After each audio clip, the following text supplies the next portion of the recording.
Apakah Habib itu juga dijamin surga? Tidak, ya. Tidak ada ini jamin surga kecuali yang dijamin oleh Nabi sallallahu alaihi wasallam. Nabi tidak pernah menjamin keturunannya pasti masuk surga. Tidak pernah. Dan tidak ada dalil bahwasanya keturunan Nabi pasti masuk surga. Telah lalu pada zaman dahulu banyak keturunan Nabi, tidak semuanya baik, ya. Contoh Nabi Nuh alaihissalam ada anaknya yang kafir. Contoh juga Nabi Ibrahim alaihissalam punya anak namanya Yakub. Yakub punya anak 12 orang di antara Nabi Yusuf dan Binyamin, Yahuda dan yang lainnya. Yang 12 orang tersebut namanya Banu Israel. Dan Banu Israel semua Yahudi adalah Banu Israel. Dan kita tahu Banu Israel Yahudi ada yang baik, ada yang beriman dan banyak yang bejat. Padahal mereka semua keturunan Nabi Yakub alaihissalam. Demikian juga Nabi sallallahu alaihi wasallam. Nabi sallallahu alaihi wasallam berkata, "Ya Fatimah binta Muhammadin, salini mimma lima syi'ti la ugni anki minallahi syai'a." Wahai Fatimah, putri Muhammad, mintalah harta dariku, aku akan berikan. Tapi aku tidak bisa menyelamatkan engkau dari Allah Subhanahu wa taala. Jadi tidak ada Nabi mengatakan keturunanku pasti masuk surga, itu enggak ada.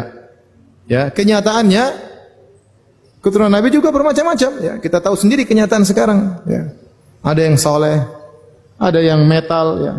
Ada yang kena kasus, ada yang Masya Allah ibadahnya luar biasa, ada yang dai luar biasa, berbagai macam, ya.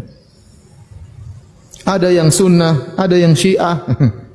Kalau semua keturunan Nabi pasti masuk surga, orang syiah dong banyak masuk surga. Banyak orang syiah juga yang Habib, ya. Ya. Bahkan di sebagian tempat saya pernah dengar ada Habib yang murtad misalnya, ya. Ada. Jadi tidak ada yang mengatakan para Habib itu adalah maksum, tidak ada. Ya, enggak maksum. Tapi kalau mereka beriman, kita harus hormati mereka.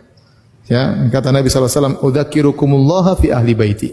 Aku ingatkan kalian untuk menghormati apa? Ahlul bait, keturunanku. Apakah ada Habib-habib yang salaf? Banyak Habib yang salaf. Seperti di atas sunnah, seperti Al-Alusi, penulis kitab sir Ruhul Ma'ani. Masya Allah itu, di atas sunnah. Kemudian contohnya Siddiq Hasan Khan juga min dzurriyyatin Nabi sallallahu alaihi wasallam, ya. Kemudian juga banyak di Arab Saudi seperti Habib Abdul Qadir As-Saqaf. Abdul Qadir As-Saqaf itu punya mauqi judulnya Duror.net. Itu apa nama website paling bagus, Masya Allah. Tentang fikih, tentang hadis, dia bantah orang-orang Syiah, dia bantah orang-orang Sufi. Dia Habib. Jadi banyak, ya. Saya juga teman-teman juga banyak yang Habib yang sunnah. Jadi macam-macam namanya Habib, ada yang sunnah, ada yang Sufi, ada yang Syiah, dan tidak ada yang jamin bahwasanya semuanya mereka masuk surga. Kalau mereka tidak terjadi masuk surga, maka lebih utama mereka tidak bisa menjamin orang untuk masuk apa? Surga, ya.